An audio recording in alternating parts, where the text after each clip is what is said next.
Hello Trekkies and welcome back with another character Datafile.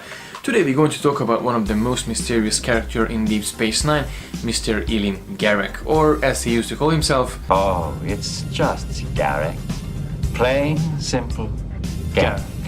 Garak born in Cardassia Prime, and he was raised by his father, Elim, the head of the Obsidian Order that we know is basically a secret intelligence service for the Cardassian government. He had a really rough childhood because every time when he did something that his father didn't approve, his father actually locked him in to his closet for disciplining him, which wasn't really a nice thought and actually caused him to develop a little bit of a claustrophobia as well. Garak trying to be an ordinary kid wasn't really something that his father really approved, and he actually considered him as an embarrassment for the family as well. I should have killed your mother before you were born. You have always been a weakness I can't afford. So you've told me.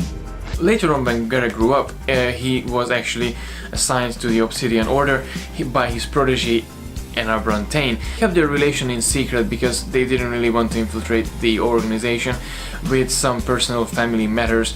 And from that point, Elim stopped being Garak's father, he became his superior. By 2348, Garak served as a high-ranking officer in the Obsidian Order. He gained lots of skills as an examinator, as a torturer, and as an interrogator as well. And he got really famous with his torturing techniques that actually included some staring to someone else's face. I was good, wasn't I? While he was part of the organization, he actually spent some time in Romulus as well as a gardener. And while he was there as a gardener, lots of members of the Romulan Senate actually just disappeared mysteriously. As part of being the Obsidian Order, he was gifted with a cranial implant. In the case if an Obsidian Order agent gets trapped or captured by an enemy hands and they start torturing the person, so it will make the torturing process more pleasurable to the agent. How thoughtful of that. A couple of years later, he betrayed Elim, who actually wanted to assassinate Garak just because of that. It's kind of a big deal if you betray the head of the Obsidian Order, not to mention if you're father. So Tain wanted to assassinate Garak, but he escaped and he basically been exiled from Cardassia. Although the real reason of the exile wasn't really revealed, Garak always came up with different sort of explanations, and blaming tax evasion, killing several members of the Cardassian people, and he was even saying one time he was being framed by one of his friends, Elim. After he left Cardassia, he took residence in Deep Space, Terok Nor, and he lived there under the command of Gul Dukat.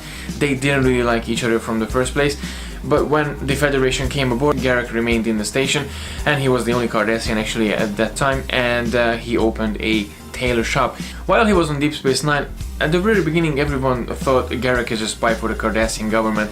No one really wanted to trust him, and no one really actually approached him to seek out for his friendship or even for his company. And that was really distressing for Garak. He didn't feel himself really comfortable in the station. He hated his life in the station, and he hated the fact that he became a secondary character and a secondary member of the Cardassian Union. He just was there as a tailor. He had no life, he had no chance to go back to Cardassia, and he hated the people around him because of the fact how he was treated by them. Living on this station is torture for me, Doctor. Every Bajoran on the station looks at me with loathing and contempt.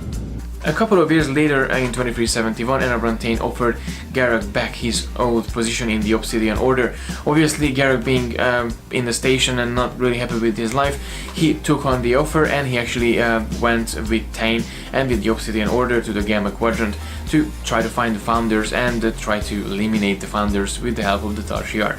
As part of the operation, he had to interrogate Odo as well, and he ended up torturing Odo that he didn't really like at the first place. There is no pleasure in this for me. After the incident and the destruction of the fleet in the Omarian Nebula, he had to leave Elim behind because he didn't really want to return to Cardassia. He had nothing there. He wanted to die as a hero, as a head of the Obsidian Order. Obviously, that didn't really make Garak feel really comfortable because he had to leave his former superior, his father, behind and letting him die in the Gamma Quadrant. The following year, he found Elim in a Dominion imprisoned camp where he was actually dying. And just before Tain died, he admitted that Garak is his son and he is really proud of him. Despite his childhood, Garak never really had bad feelings about his father. He always understood why he did the things that he did, even though it left a big mark in Garak's life. But at the end of Anna Brantaine's life, Garak made peace with himself and with his father as well. As I said at the early beginning, he didn't really get along with Gul Dukat, and that was the case when they actually fought next to each other in Deep Space Nine while the Klingons wanted to invade Cardassia, and they ended up attacking Deep Space Nine. They were fighting against the Klingons next to each other, and they actually had quite a few harsh words for each other. Just remember, when you fire that thing, you're aiming it at a Klingon. I'll try to keep that in mind. When the Dominion War started and the Dominion and Cardassia took over Deep Space Nine and they renamed it to Terok Nor, he left the station because he didn't belong there, he didn't have anything there to stand for, and he actually said he's better off with the Federation than serving again along and under the command of Gul Dukat. After Operation Return, when Starfleet actually took back Deep Space Nine from the Dominion, he helped Captain Sisko convincing Senator Vrinek from the Romulan Council. They invited him over saying, okay, we have a secret footage that we actually acquired from a high-ranking Cardassian meeting, and they planning your invasion as well after when they finished with the Federation and with the Klingons. It's a fake! But Garak was actually able to do his job and well, assassinating Senator Vrinek and convincing the Romulans that they had to join the war. And that's basically what happened. They joined the war and they helped the Federation actually winning the war. During the final month of the war, he joined the Mar with the Cardassian Liberation Front, and he fought next to the Mar to liberating Cardassia. He went back to Cardassia to help the Mar, and they've been hiding in Anna Brantaine's house with the help of Mila, who was the housekeeper and the secret keeper of the Obsidian Order. After the war ended, he remained in Cardassia to try to rebuild Cardassia. Although the last conversation that he had with Dr. Bashir, he stated his Cardassia never gonna come back in the way how he knew it was. They need to rebuild the planet, they need to rebuild everything from scratch, and it will be a really hard work, but he know he at least got home and he will be able to help Cardassia to actually rise again. Oh, please, Doctor. Spare me your insufferable Federation optimism. Of course it'll survive.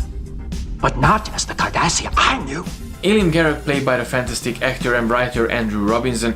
Andrew Robinson portrayed the character, and he was actually involved heavily with the character development from the very beginning. Garak is a really special character apart from being mysterious.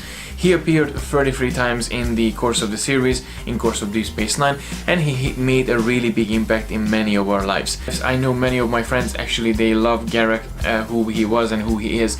And as a kid and watching Deep Space Nine the first time, I was really fascinated with Garak's character as well, because he's the kind of guy who you can have a chat with about everything, but he might not gonna tell you the truth. Or even if he tells you the real things, the real truth, he might not say the real truth. And he had a really big pain as well, not just because of his childhood, because of his exile and because of how he became what he became in Deep Space Nine. The only cheerful moment in his life basically was when he met Tora Ziyal, Gul Dukat's half Bajoran, half Cardassian daughter, and they became really interested about each other. Although Garak never understood why Ziyal actually had a really good affection and admiration towards him. I think I can safely say Garak wasn't just a simple plain Garak, he was actually more. He was an almost spy, he was an almost maybe outcast spy, he was an assassinator, an interrogator, a really good lunch companion, and a damn good tailor too.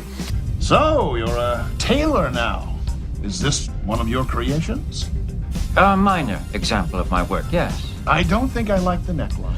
As I said, many of us got touched by his story, his character. And on that note, I would totally recommend to watch my friend video, Taylor from Beard vs. Geek. He made a video about Garak and 5 life lessons that you can learn from Garak. I'll put the link to his video in the description box below.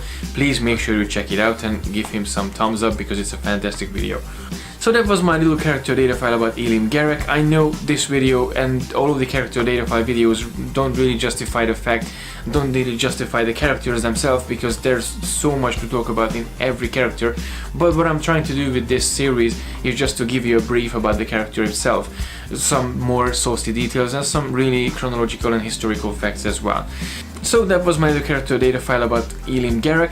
Please let me know in the comment section below what did you like about his character and what was your favorite or least favorite Garak moment over the 7 years of Deep Space Nine. Also, as always, please don't forget to lie or tell me the truth in the comment section below, and don't forget to subscribe to receive all the geekiness every week. And until next time, live long and prosper.